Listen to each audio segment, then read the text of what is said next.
बड़ी खबर दौसा से सामने आ रही है, जहां पर विधानसभा उपचुनाव को लेकर चल रही नाकेबंदी के दौरान भारी कैश मिला है। कार से 1,95,50,000 रुपए बरामद किए गए। जयपुर से हरियाणा की तरफ जा रही थी कार। भारी कैश बरामद होने के बाद आयकर विभाग को मौके पर बुलाया गया। कार सवार लोग कैश को लेकर नहीं दे पाए संतोषप्रद जवाब। दौसा डीएसपी रवि शर्मा के नेतृत्व में मौजूद टीम ने की कार्रवाई। दौसा पुलिस ने कार से बरामद हुए कैश को जब्त किया है। तो दौसा पुलिस ने कार से बरामद कैश को जब्त कर लिया है। तस्वीरें भी हम आपको दिखा रहे हैं। जयपुर से ये हरियाणा की तरफ जा रही थी, क्योंकि उपचुनाव को लेकर जो है लगातार चेकिंग हो रही है। और ऐसे में जब चेकिंग चल रही थी उसी दौरान इस कार को रोका गया और जब कार को चेक किया गया तो कार में भारी मात्रा में कैश बरामद हुआ है। अब जब कैश के बारे में कार सवार लोगों से पूछा गया तो कोई संतोषजनक जवाब नहीं दिया गया, जिसके चलते दौसा पुलिस ने कार से इस बरामद कैश को जब्त कर लिया है। अब इसकी गिनती की गई तो ये 1,95,50,000 रुपए बताए जा रहे हैं। अब आगे पुलिस इस पूरे मामले की जांच कर रही है कि आखिर ये कैश कहां से लाया जा रहा था, कहां पर ये कैश दिया जाना था और इसका इस्तेमाल किन चीजों को लेकर किया जा रहा था। देखिए, जब चुनाव की आचार संहिता लगती है और उस दौरान अगर आप भारी मात्रा में कैश लेकर जाते हैं तो आपको उस कैश के बारे में पूरी डिटेल देनी होगी, क्योंकि एक लिमिटेड कैश ही आप इस दौरान ले जा सकते हैं और चेकिंग लगातार हो रही है। संवाददाता आशीष इस वक्त लाइव हमारे साथ है, उनसे अधिक जानकारी लेते हैं। आशीष, देखिए, जयपुर से हरियाणा की तरफ जा रही कार से भारी मात्रा में कैश बरामद हुआ है। क्या कहना है इस कैश के बारे में लोगों का भी, और पुलिस ने इस पूरे मामले पर क्या जांच की अब तक? बिल्कुल, विधानसभा उपचुनाव के लिए आचार संहिता लगी हुई है और 1,95,00,000 रुपए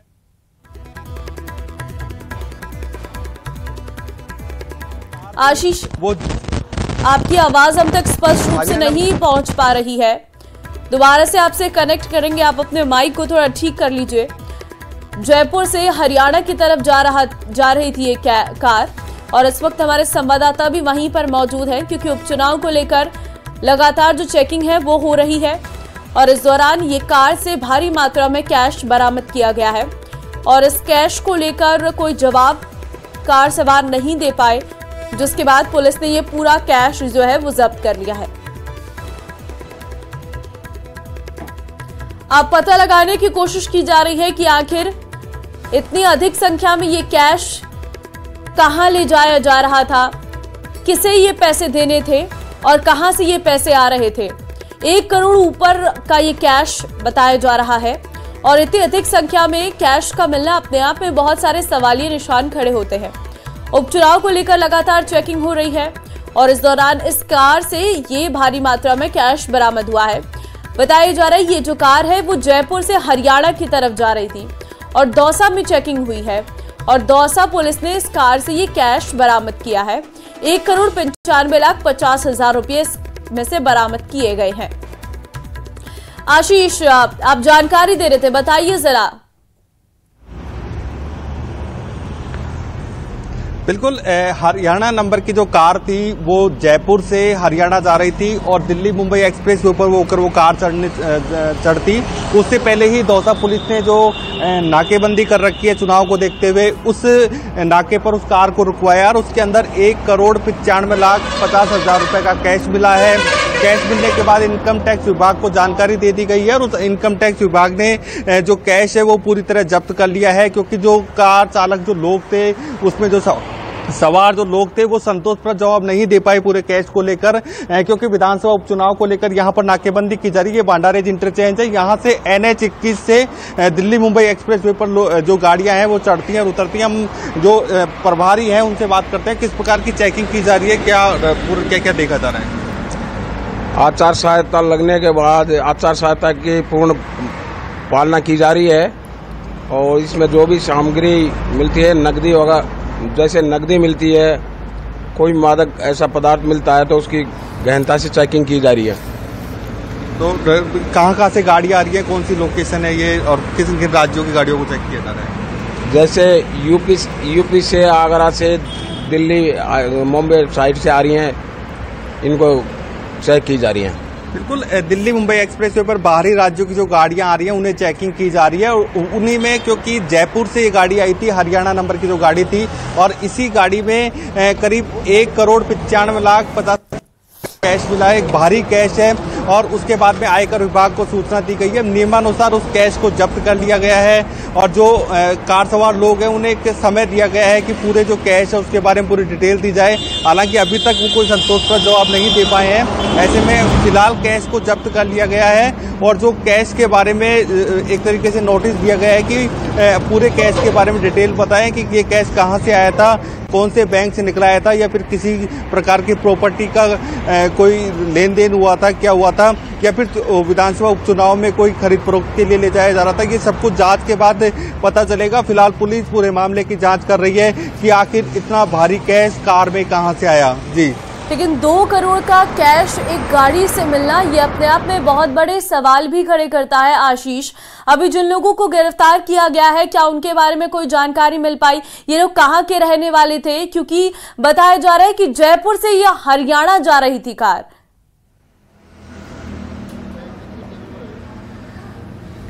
बिल्कुल, ये जयपुर से हरियाणा ये कार जा रही थी और इस कार के अंदर ही ये कैश मिला है। अब लगातार यह नाकेबंदी चल रही है। जो भी कोई कार आती है उसको चेक करते हैं और वो कार जयपुर की तरफ से आई थी और उसको चेकिंग की गई थी। अब जिस प्रकार जैसे ये जो गाड़ी आई है इसको चेक करने की कोशिश की जा रही है। RJ 39 नंबर की ये गाड़ी है, इसलिए कि स्थानीय गाड़ी है, इसको चेक नहीं किया गया है। लेकिन जो बाहरी राज्यों की गाड़ी है, जैसे दिल्ली नंबर की ये कार आई है, अब दिल्ली नंबर की इस कार को चेक किया जा रहा है, इसको रुकवाया गया है। इसी प्रकार जो भी गाड़ियां आ रही हैं उनको रुकवाया जा रहा है, उनको चेकिंग की जा रही है कि उसके अंदर कोई अवैध मादक पदार्थ तो नहीं है या फिर अवैध सामग्री नहीं है, कोई कैश नहीं है। इस प्रकार की पूरी जांच पड़ताल की जा रही है। दौसा पुलिस ने जगह बिल्कुल आशीष, और इसी चेकिंग के दौरान ये भारी मात्रा में कैश जो है वो पुलिस के हाथ लगा है। फिलहाल आशीष, बहुत धन्यवाद आपका तमाम जानकारी देने के लिए। तो फिलहाल एक और बड़ी खबर टोंक से सामने आ रही है, जहां पर जमीन हड़पने के लिए फर्जी रजिस्ट्री का ये पूरा मामला है। जांच टीम ने 4 नए लोगों को नोटिस जो है वो जारी किया है। 21 अक्टूबर को टोडा रायसिंह SDM कार्यालय बुलाया गया है। मित्तल प्रॉपर्टी के मुकेश मित्तल को नोटिस भेजा गया है। लांबा कला सरपंच हेमराज तोगड़ा को नोटिस दिया गया है। सत्यनारायण चौधरी और नत्थु सिंधी को नोटिस दिया गया है। 21 अक्टूबर को SDM कपिल शर्मा चारों के बयान दर्ज करेंगे। राजस्व मंत्री के निर्देश पर की जा रही फर्जी रजिस्ट्रियों की जांच। अब तक की जांच के बाद 14 लोगों के खिलाफ कोतवाली में केस दर्ज है। न्यूज 18 राजस्थान के खुलासे के बाद ही सुर्खियों में ये पूरा मामला आया है। तो जमीन हड़पने के लिए फर्जी रजिस्ट्री का ये पूरा मामला है। दरअसल इस पूरे मामले पर मित्तल प्रॉपर्टी के मुकेश मित्तल को नोटिस भेजा गया है और जांच टीम ने 4 नए लोगों को नोटिस जारी किया है। लांबा कला सरपंच हेमराज तोगड़ा को भी नोटिस, सत्यनारायण चौधरी और नत्थु सिंधी को भी नोटिस जारी किया गया है। 21 अक्टूबर को SDM कपिल शर्मा चारों के बयान दर्ज करेंगे। तो चारों के बयान इस पूरे मामले पर दर्ज किए जाएंगे और जांच टीम ने 4 नए लोगों को नोटिस जो है वो भेजा है। दरअसल जमीन हड़पने के लिए फर्जी रजिस्ट्री का ये पूरा मामला है। पहले तबादला फिर आदेश निरस्त मामले पर शिक्षा मंत्री मदन दिलावर ने कहा कि कोई ना कोई कमी रह जाती है जिसका सुधार किया जा सकता है। कमी रह गई होगी, उसका सुधार कर लेंगे। साथ ही मदन दिलावर ने कांग्रेस पर भी जमकर निशाना साधा। सुनिए। कोई कमी रह जाती है तो उसका सुधार किया जा सकता है। कमी रह गई होगी छोटी मोटी, उसको सुधार कर लेंगे। हम ऐसा तो नहीं करते कांग्रेसियों की तरह 5 रुपया खा लिया तो फिर 1 करोड़ रुपये भी खाएंगे, 2 करोड़ रुपये भी खाएंगे। हम सुधार करते हैं, आगे कमियां करने के लिए नहीं बढ़ते हैं। अब डोडास राजी क्या है, मैं ऐसे जो लोग है ना जो प्रदेश को लूट कर खा गए हैं, जनता के साथ ज्यादतियां की है, बलात्कारियों को सहयोग दिया है, आतंकवादियों को ससम्मान बोलते हैं, ऐसे लोगों के बारे में क्या बात करना है। निकृष्ट लोग हैं। जयपुर से बड़ी खबर यह है कि एसआई भर्ती परीक्षा 2021 पेपर लीक का ये पूरा मामला और 7 दिन के रिमांड पर चल रहे 4 ट्रेनी एसआई की आज कोर्ट में पेशी होगी। एसओजी ने 4 ट्रेनी एसआई को लिया था 7 दिन के रिमांड पर। आज रिमांड अवधि पूरी होने पर किया जाएगा कोर्ट में पेश। ट्रेनी एसआई मोनिका, रेणु कुमारी चौहान, सुरजीत सिंह यादव, नीरज कुमार यादव को कोर्ट में पेश किया जाएगा। तो एसआई भर्ती परीक्षा पेपर लीक का पूरा प्रकरण है, जहां पर सब इंस्पेक्टर और प्लाटून कमांडर की कुल 859 पदों पर भर्ती हुई थी। 13, 14 और 15 सितंबर 2021 को ये पूरी भर्ती कराई गई थी। और एसआई भर्ती परीक्षा 2021 का पेपर रविंद्र भारती स्कूल से लीक हुआ था और पेपर लीक में प्रिंसिपल, परीक्षा केंद्र अधीक्षक की मुख्य भूमिका सामने आई। जगदीश और ग्रेड 3 टीचर राजेश ने दोनों को 10 साल का लालच दिया था और राजेश ने विवेक उर्फ यूनिक को पेपर रखने वाले स्ट्रांग रूम में छिपा दिया था। तो फिलहाल 7 दिन के रिमांड जो है उसमें गए थे 4 ट्रेनी एसआई। इस पूरे मामले पर अब तक कई गिरफ्तारियां हो चुकी हैं। तो वहीं एसआई भर्ती परीक्षा पेपर लीक प्रकरण में आरपीएससी का पूर्व सदस्य रामूराम रायका को भी गिरफ्तार किया गया है। रामूराम के बाद बेटा देवेश और बेटी शोभा भी अरेस्ट है। रामूराम रायका ने 6 दिन पहले पेपर की व्यवस्था कर दी थी। रायका को paper RPSC member Babulal Katara से मिला था। निलंबित आरपीएससी मेंबर कटारा को भी गिरफ्तार कर लिया गया है। रायका के बच्चों की निशानदेही पर आरपीए से दिनेश, प्रियंका पकड़े गए। 9 अक्टूबर को आरपीए से 5 ट्रेनी एसआई को हिरासत में लिया गया है। एसओजी ने पूछताछ के बाद 4 ट्रेनी एसआई को गिरफ्तार कर लिया है। अब तक 44 ट्रेनी एसआई और गैंग से जुड़े 30 लोग पकड़ में आ चुके हैं। तो 30 लोग अभी तक पकड़े जा चुके हैं। 44 ट्रेनी एसआई और गैंग से जुड़े 30 लोग पकड़ में आए हैं और अभी भी ये गिरफ्तारियों का दौर लगातार जारी है। 4 ट्रेनी एसआई जो पकड़े गए थे, जिन्हें एसओजी ने 7 दिन के रिमांड पर लिया था, उनकी रिमांड अवधि समाप्त हो रही है और आज इस पूरे मामले पर कोर्ट में पेश होगी। विष्णु हमारे संवाददाता फोन लाइन पे इस वक्त हमारे साथ है। विष्णु, आज 4 ट्रेनी एसआई जो 7 दिन के रिमांड पर थे एसओजी के, उनकी रिमांड खत्म हो रही है। किस वक्त सुनवाई रहेगी? देखिए, करीब 12 से 1 बजे के बीच में एसओजी आज सभी 4 ट्रेनी एसआई को कोर्ट में पेश करेगी, जिनमें trainee sub inspector Monika, Renu Kumari Chauhan, Surjit Singh Yadav और नीरज कुमार यादव, इनके नाम बताए जा रहे हैं। सभी 7 दिन के रिमांड पर थे, यानी पिछली 10 तारीख को एसओजी ने सभी को कोर्ट में पेश करके 7 दिन के रिमांड पर लिया था। उसके बाद में आज रिमांड की अवधि खत्म होने पर इनको दोपहर को पेश किया जाएगा और वापस से आज संभवतः एसओजी इनका एक बार फिर से रिमांड ले सकती है। और वहीं अब तक करीब 50 ट्रेनी सब इंस्पेक्टर इस केस में गिरफ्तार हो चुके हैं और ओवरऑल यदि बात करें तो 80 से ज्यादा गिरफ्तारियां इस केस में देखने को मिली है एसओजी की ओर से। आने वाले वक्त में और गिरफ्तारियां भी देखने को मिलेगी। जी ठीक है विष्णु, अभी तक कुछ जानकारी सामने आ पाई है इन जो 4 लोगों को रिमांड पर लिया गया था पूछताछ में, क्या ये संतोषजनक जवाब दे पाए हैं?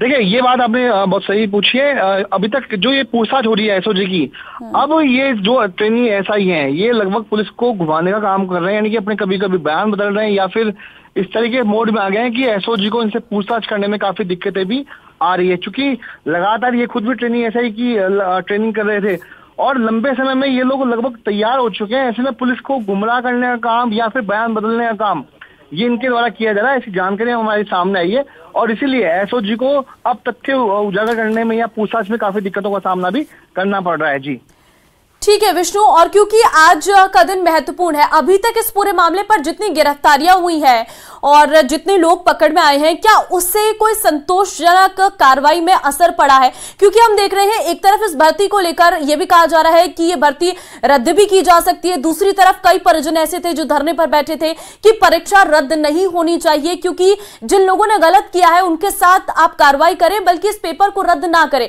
इस पर भी चर्चा हो चुकी है। देखिए, जब मार्च के महीने में पहली एफआईआर दर्ज हुई थी तो एसओजी उसी में मान चुकी थी कि पेपर लीक हो गया था। हाँ। और उसके बाद सभी नकल माफिया, आरपीएससी के पूर्व मेंबर, नकल करवाने वाले डमी कैंडिडेट सब लोग लगभग एसओजी की गिरफ्त में है। लेकिन सरकार को भी दिक्कतें इसलिए आ रही है इस पूरी परीक्षा को रद्द करने में कि आखिरकार जिन लोगों ने ईमानदारी से मेहनत की है, परीक्षा पास की, उनका क्या होगा। उन्हीं के भविष्य को ध्यान में रखते हुए अभी लगातार कमेटी की ओर से जो 5 सदस्यीय मंत्रिमंडल की कमेटी बनाई गई थी, उनकी ओर से जो अपनी पूरी राय है, पूरी आम राय जो बनी है, वो मुख्यमंत्री को भेजी जाएगी और उसके बाद परीक्षा को लेकर ये तय होगा। ठीक है विष्णु, बहुत धन्यवाद आपका तमाम जानकारी देने के लिए। दीग जिले से बड़ी खबर यह है कि कामा कस्बे में शोरूम में भीषण आग लगी है। धमाके के साथ आग की लपटें बाहर निकली हैं और कपड़े के शोरूम में लाखों का सामान रखा हुआ था जो पूरी तरीके से खाक हो चुका है। कड़ी मशक्कत के बाद आग पर काबू पाया गया। अग्रवाल धर्मशाला के पास एक शोरूम की पूरी घटना बताई जा रही है। तस्वीरें आपके सामने हैं, आप देख सकते हैं शोरूम में किस तरीके से भीषण आग लगी है और शोरूम में लगी है भीषण आग जिसकी लपटें बाहर तक निकल कर आ रही हैं। धमाके के साथ आग जो बढ़ती जा रही है। कपड़े के शोरूम में लाखों का सामान था जो पूरी तरीके से जल चुका है।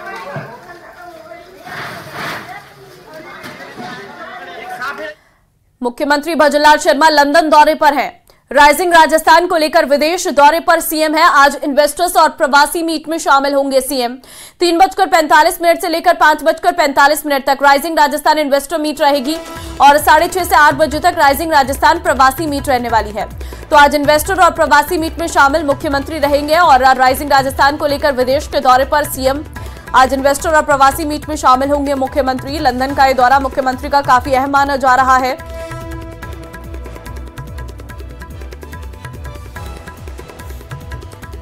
उदयपुर से बड़ी खबर है। पैंथर के हमले में बुजुर्ग महिला की मौत हो गई है। 2 बुजुर्ग महिलाओं पर पैंथर ने हमला किया था। खेत में काम करने के दौरान ये अटैक किया था। इलाज के दौरान एक महिला ने दम तोड़ दिया है। दूसरी महिला का अस्पताल में इलाज जारी है। पैंथर का अटैक थमने का नाम नहीं ले रहा है। अब तक कई लोगों को ये खूंखार पैंथर अपना शिकार बना चुका है। साथ में सब ये 8वीं महिला है जिसने इलाज के दौरान दम तोड़ दिया है। एक महिला का इलाज अभी भी अस्पताल में जारी है। पैंथर के हमले में बुजुर्ग महिला की मौत का ये मामला एक बार फिर से निकलकर सामने आया है। 2 महिलाओं पर पैंथर ने हमला किया था। दोनों को अस्पताल में भर्ती करवाया जिसमें से एक महिला की मौत हो गई है।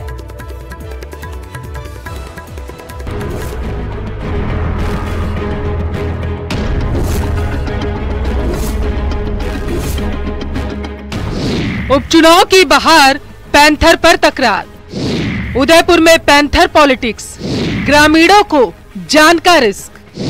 पैंथर ने किए 9 शिकार, लोगों के हलक में प्राण।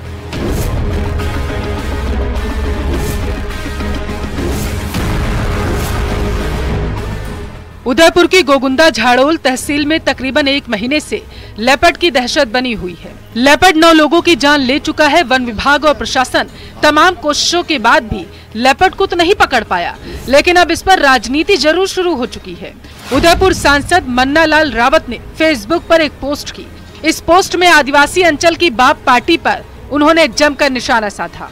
रावत ने लिखा है कि गोगुंदा सायरा आदमखोर पैंथर कहीं बीएपी ने राजनीतिक हथियार के रूप में जंगल में तो नहीं छोड़ा है। यह पोस्ट अब सोशल मीडिया पर वायरल है। हालांकि सांसद मन्ना लाल रावत ने इस पोस्ट के वायरल होने के बाद लिखित में एक और बयान जारी किया, जिसमें उन्होंने स्पष्ट किया कि उन्होंने जनता से सवाल पूछा है, न कि किसी पार्टी पर आरोप लगाया है। आइए आपको बताते हैं सांसद ने क्या लिखित बयान जारी किया है। सरकार ने आदमखोर पैंथर का आतंक खत्म करने के लिए हर संभव प्रयास किए। उसे गोली मारने तक के आदेश दिए गए। यहाँ तक कि हैदराबाद से स्पेशल शूटर तक बुलाया गया। प्रभावितों को मुआवजा देने तक की कार्रवाई की गई। आदमखोर पैंथर के आतंक की शुरुआत होते ही हम स्वयं उस क्षेत्र में पहुंचे। पूरे घटनाक्रम पर अधिकारियों की बैठक ली। मामले से निपटने की रणनीति पर चर्चा भी की गई। पीड़ितों को शीघ्र राहत और मुआवजा राशि जारी कराने की व्यवस्था की गई। इसके बावजूद यहाँ इस तरीके का भ्रम फैलाते हैं, लगातार फैलाते ही रहते हैं। आखिर क्यों? बीएपी के लोग भ्रम फैला रहे हैं। प्रशासन कानूनी कार्रवाई करे। उधर मन्ना लाल रावत की पोस्ट पर बीएपी के नेता हमलावर हो गए। बीएपी नेता राजकुमार रोत ने मन्ना लाल रावत को मानसिक रूप से असंतुलित बता दिया। उन्होंने यह तक कह डाला है कि यदि मन्ना लाल को बुखार भी आ जाए तो वो भी बीएपी को ही जिम्मेदार ठहराएंगे। उदयपुर भाजपा सांसद मन्ना लाल जी रावत द्वारा एक पोस्ट की गई है जिसमें कहा गया है कि गोगुंदा सायरा के अंदर आदमखोर जो पैंथर है वो बीएपी के द्वारा छोड़ा गया। मतलब एक शर्म आनी चाहिए उनको। इतनी घिनौनी बद्दी राजनीतिक आज तक मेरे जीवन में नहीं देखा। एक अपनी जिम्मेदारी से भाग रहे हैं। एक तरफ आदमखोर पैंथर ने उस इलाके में हाहाकार मचा रखा है। 12 लोगों की अब तक जान ले ली गई है। कई लोग गंभीर रूप से घायल हैं।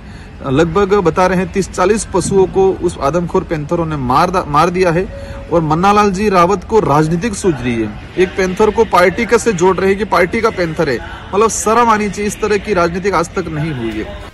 वहीं पीसीसी चीफ गोविंद सिंह डोटासरा ने कहा है कि ये बहुत ही गंभीर मसला है। 9 से 10 लोगों की जान चली गई। सरकार की संवेदनहीनता की पराकाष्ठा देखने लायक है। सरकार इतने अहम मामले को छोड़कर विदेश दौरे पर भ्रमण कर रही है।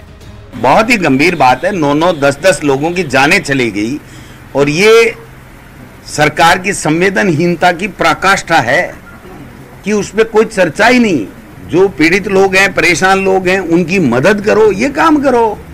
कर ही नहीं रहे कुछ। मैं क्या करूं, कितना कहूं? ये तो कुछ कर नहीं रहे ना भाई साहब। तो ये तो भ्रमण पे निकले हुए हैं ना। अब आपको ग्राफिक्स के जरिए बताते हैं कि इस इलाके में आदमखोर लेपर्ड ने आखिर कितने शिकार किए, कब कब किए। पहला शिकार 8 सितंबर को झाड़ोल के कीरट निवासी राम लिबाई का हुआ। दूसरा शिकार 19 सितंबर को गोगुंदा के डंडीथल निवासी कमला का हुआ। तीसरा शिकार 19 सितंबर को ही गोगुंदा के भेवड़िया निवासी खुमा का हुआ। चौथा शिकार 20 सितंबर को गोगुंदा के उमरिया निवासी हमेरी बाई का हुआ। पांचवा शिकार 25 सितंबर को गोगुंदा के कुरुड़ाऊ निवासी सूरज का हुआ। छठा शिकार 26 सितंबर को झाड़ोल के सरणाफला निवासी शंकर का हुआ। सातवां शिकार 28 सितंबर को गोगुंदा के गुर्जर खेड़ा निवासी गटू बाई का हुआ। आठवां शिकार 30 सितंबर को बड़गांव के राठौड़ों का गुढ़ा के पुजारी विष्णुपुरी का हुआ। नवा शिकार 1 अक्टूबर को गोगुंदा के केलुओं का खेड़ा निवासी कमला कंवर का हुआ। बहरहाल सलुम्बर और 84 विधानसभा सीट पर उपचुनाव होने हैं। इस उपचुनाव में बाप पार्टी दोनों ही सीटों पर उनकी मजबूत उपस्थिति दर्ज करा सकती है। यही नहीं, बीजेपी भी यहाँ पूरा दमखम दिखा रही। ऐसे में चुनाव तक दोनों ही पार्टियों के नेताओं में ऐसी जुबानी जंग जारी रहने की संभावना है। Bureau report, news 18 Rajasthan. तो जैसलमेर के भड़ियाड़ा थाना क्षेत्र के एक व्यक्ति ने कपड़े उतारकर मारपीट करने और वीडियो वायरल करने के मामले में पुलिस ने 4 आरोपियों को गिरफ्तार किया है। भड़ियाड़ा पुलिस के मुताबिक पीड़ित के भाई ने इस संबंध में रिपोर्ट दर्ज कराई थी। रिपोर्ट के मुताबिक उसके भाई के साथ कुछ लोगों ने मारपीट की और उसके साथ लूटपाट की घटना को अंजाम दिया। उसके साथ ही उन्होंने उसके कपड़े उतारकर उसका वीडियो बनाकर सोशल मीडिया पर वायरल कर दिया। शिकायत पर कार्रवाई करते हुए पुलिस ने इस मामले में 4 आरोपियों को गिरफ्तार किया है।